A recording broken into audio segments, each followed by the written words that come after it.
Hello, everybody. I just wanted to pop in real quick on this fine Sunday and just share a couple things that have been in my heart. And it was something that I read in a book by Peter Hyatt that really sparked this. After 2020, this year of the coronavirus and lockdowns and all the chaos of this year, I've been thinking a lot about the human race and where are we headed? Well, after this is all over, how do we move forward after all this as humanity together? How do we move forward after this very challenging year? And something that Peter Hyatt was talking about was the Israelites, where they were wandering around in the wilderness, wandering around in circles, not knowing how to move forward to get into the promised land. And he described them as a people with amnesia. They didn't know where they came from. They didn't know their story. They didn't know their origin. They didn't know who their God was. And they didn't know all of these things. They didn't know where home was. It was home back in Egypt, or was home in the wilderness, and it wasn't actually in the promised land. And so here they sit here with this inferior mindset that we're grasshoppers and we can't go into the promised land. There's giants over there, and they have an inferior mindset about themselves.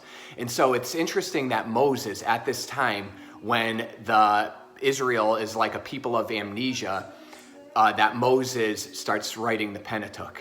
In the beginning, God creates. And he takes them back to their Genesis, and he takes them back to their beginnings, the beginning of when God breathed spirit into matter, when he created the cosmos and he breathed the breath of life into man, and he made man and women in his image. That Moses starts writing about this, looking back into their origin and where they came from in order to propel them into the promised land. And it's interesting, although Moses isn't the one who leads them into the promised land, Joshua does. And Joshua is the Hebrew name for Jesus. And so some theologians believe that Israel is literally the Garden of Eden geographically.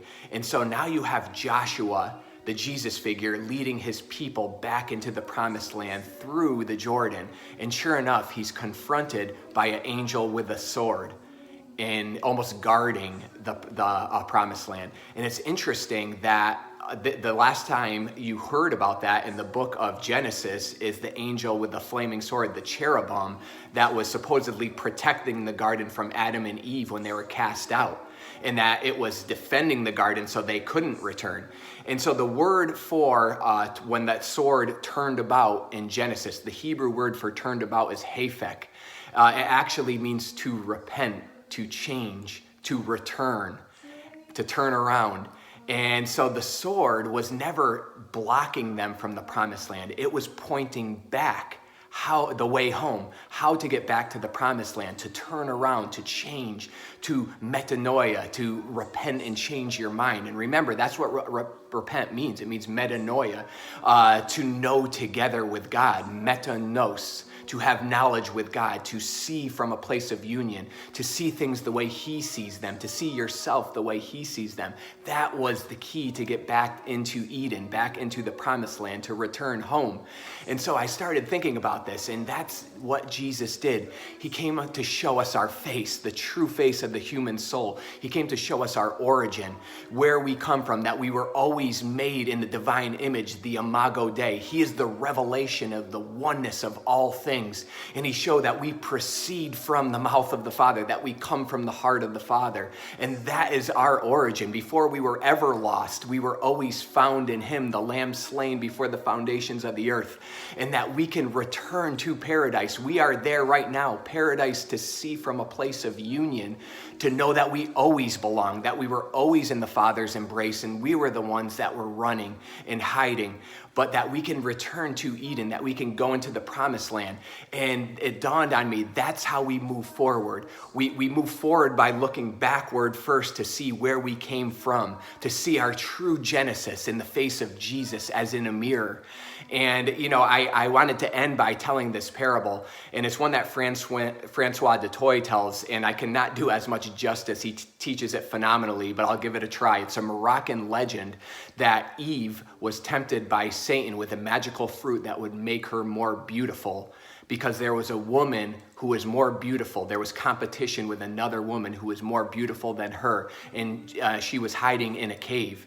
And so Eve walks into the cave, and she sees a pool of water. and she sees a reflection in the water, and she doesn't recognize who it is. She doesn't recognize herself, and she thinks it's someone that's more beautiful than her looking back at her.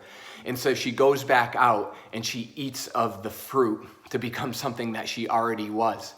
And the legend has a saying at the end that he who is not deceived by the reflection in the water remains in paradise.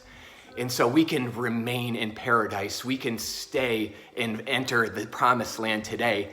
We need to see that God sees us through the seventh day. He is a good Father, and he sees us through the seventh day where everything was made and completed and very good. And he sees us whole, and he sees us as beautiful and complete. And he sees this, and he says, it is very good. And when we wake up to that, when we metanoia to that and wake up to that, we remain in paradise. God bless.